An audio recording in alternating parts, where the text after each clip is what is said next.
بسم الله الرحمن الرحيم إن الحمد لله والصلاة والسلام على رسول الله السلام عليكم ورحمة الله وبركاته brothers and sisters and our friends. How are you? May God guide you, bless you and shower you with His mercy and love. Welcome to the Global Dawah Movement Show, the GDM show. Today we're going to be talking about the limitations of science. And with me we have Brother Subur Ahmed. Assalamu alaikum, bro. How's it going? Everything good? Alhamdulillah. Alhamdulillah. Why must we talk about the limitations of science? I think it's because of the time that we live in. So say during the time of our great ancestors, science was maybe seen as alchemy, it's seen as all those crazy scientists in their white suits doing all the sort of weird experiments. But I think now it's taken on a philosophy or religion of its own. And I think it's because of all the scientific advancements around the world, iPhones, satellites, all this sort of nanotechnology that we have. And it's led to this perception that, look, when we were religious in Europe, we didn't really get far. We were just, hunting witches and stuff. But when we got into science, we made advancements, we went to space, and now we can, see Lady Gaga on YouTube, right? It's amazing. We live in this amazing world. Who's that, by the way? I'm only kidding. So, this whole scientific enterprise has, I believe, it's created a side product, which is science has given us so much physical products and has given us so much benefits in terms of healthcare. And It works. It works. Maybe this is what we should be using for existential questions and spiritual questions and moral questions. So I see what you're saying. Yeah. Because science has been so productive, it works, therefore it should work for everything else. For example, it could answer why we exist, what we're here for, whose are we, why are we, for whom are we. Programming your wife. Oh, sorry. So- Freudian slip there. So all of these questions, people think now that science is going to answer them, right? Because science works on everything else. Yeah. And actually, that mindset is quite unscientific, isn't it? Well, Because science is limited, isn't it? I mean, it's interesting. A lot of science popularizers would have you think it's not. I mean, if you remember, you had a conversation with Richard Dawkins. He said something during the World Atheist Convention about somebody said, "Should we study the philosophy of science?" And his reply was, Just do the science. "Just do the science." Yes. And did you not feel that it's almost like they want to cover up the I sort of did, foundations because of what was science? interesting was that if you do study the philosophy of science, you see that not all scientific truths are true. They're work in progress. They're in a flux. They're revisable. There is no science Moses tablets. And this is what I want to discuss right now. So let's talk about three main limitations. Sure. So the first one we want to talk about is basically... What? You tell me. Well, it's just that science doesn't give you any sort of objective morality. It's amoral. Okay, so the first point is amoral. So what do we mean by amoral? Does it mean me being a scientist, not that I am, but say I was a scientist, does it mean I'm immoral? Well, not quite. You could be. But what it actually means is that science doesn't give you a foundation for morality. Objective right? Objective morality, yeah. morality, right?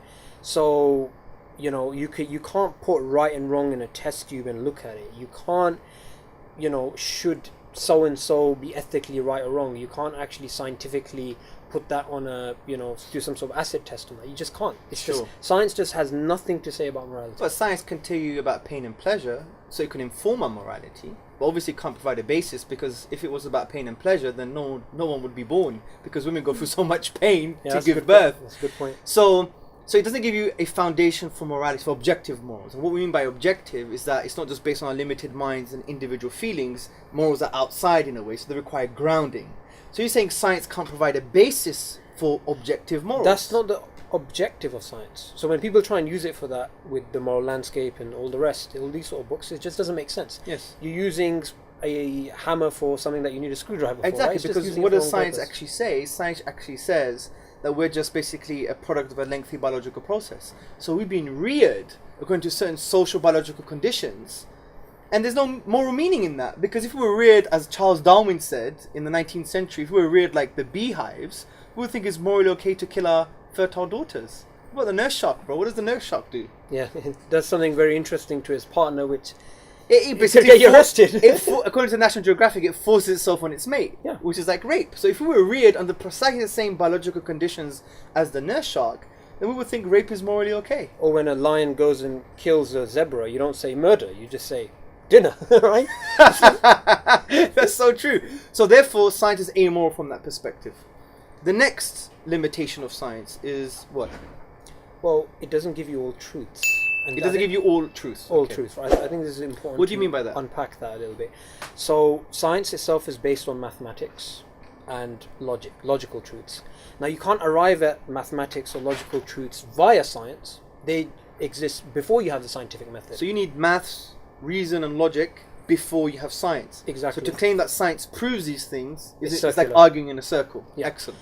And other than that, we obviously have the say-so of others. So we have one scientist who's studying biology, and he might look at the RNA of one particular thing in the whole of science, right? In the whole of biology, it's one particular thing. And that's just one page in his research. All the rest of biology, he has to accept purely on the say-so of others. But Right? what if he says, I only accept the say-so of others because I know if I were to retest it and do the experiment myself, it would agree with what they've come up with. Yeah, he's right. But at that very moment that he said that, he hasn't done the tests. Exactly. So he has to accept it on testimony at that And point. yeah, and the very fact that he's saying that if I were to retest it, it may come up with the same results, that belief itself is based on the say-so of others still. Because you Exactly. haven't done it. You just believe it because someone has told you that if you were to do it, you can come up with the same results, for example. Yeah. What if this is something a little bit more profound and said, well, I agree with these results because they overall do not contradict our previous experiences. Well, our previous experiences are based on the testimony say-so of others. Exactly. So this is like a really bad smell for some people. It just doesn't go away. You have to have testimony. You have to have these other truths. You know what this reminds me of? David Hume. Because David Hume said we accept testimony, the famous kind of empiricist skeptic, Scottish skeptic. He said we need testimony to live and to understand many things, but we only accept it because it agrees with our collective experiences. Which is again testimony. Exactly. Professor Cody, recently in 1991, in his book Testimony of Philosophical Study or Discussion, he said, hold on a second, David Hume. He didn't say it in those words, but I'm just putting a bit of spice on it. Hold on a second, David Hume. What do you mean by collective experiences?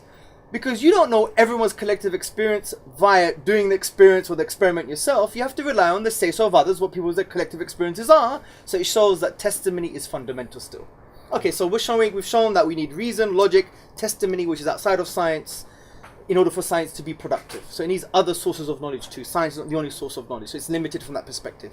The final one is what we observe. Why It's is just that a limitation? I mean, it's the sensory perception, essentially, right? So we're actually blocked by our own senses. There's certain frequencies we can't hear. There's certain things in the light spectrum we just can't see, and other creatures can. And every, say, couple of decades, there's a new instrument, and we start discovering things that never existed before, right? So we are always limited by the technology that we have and by our own senses And our own observations. right? So if as a scientist I basically said 200 years ago, there is no such thing which is smaller than an atom. There's no electrons, there's no whatever. There's no way you could scientifically 200 years ago prove that or disprove that. That's true. Because science just hits a roadblock. So this reminds me of what the academic Elliot Sober said in his essay called Empiricism. He's a philosopher of science, when he said that scientists are limited to the observations they have at hand. So really, that's the beauty of science, isn't it? Because what they're saying is, you may have a future observation that denies previous conclusions. And the history of science is full of these things. Well, it's a revolution. You get fluxes all the time. Universe is eternal. No, it's not. It's expanding. Sun is stationary. No, actually, it's going in orbit. So let me ask you this: are we ever going to have the total number of observations for a particular phenomenon? That's actually impossible. Exactly, I mean, because we may that's- always be able to have a new observation that we haven't observed or we haven't seen based on new instruments or maybe more careful observations, and that observation itself in the future can contradict previous conclusions. So it shows there is a limitation. You're limited to the current observations you have at hand. And academics who, the people obviously you don't always see at the forefront. You see the science popularizers. They would agree with this. They would say, look, I would science say, is I want to probabilistic. put a challenge. Let's end on this. Here's the challenge. Go to any sincere philosopher of science, right? Secular, even atheist, and ask them, is science written in stone? Do we have a Moses tablets? Ask them, is it possible that there will be a future observation that can contradict current conclusions? And I'm telling you, they'll say yes. If you find me one that says no, then you get a gift. Anyway, so we discussed the limitation of science today. We spoke about 3 limitations. Number 1, science is immoral. Number 2, there are other sources of knowledge and science, other ways to truth. Science requires reason, logic, mathematics, and testimony in order for science to be science. And finally, science is limited to the observations they have at hand, which means you may have a future observation that can currently contradict current conclusions. By the way, we summarize all of this. We're going to have other shows going into greater depth on these issues, so don't think we just skim the surface. Well, we have, but don't think we're just going to skim the surface. We're going to scratch the surface and go even deeper in future shows with myself, Sabur, Imran, and others. May Allah bless you. See you very soon. Like, share. Assalamu alaikum wa rahmatullahi wa barakatuh.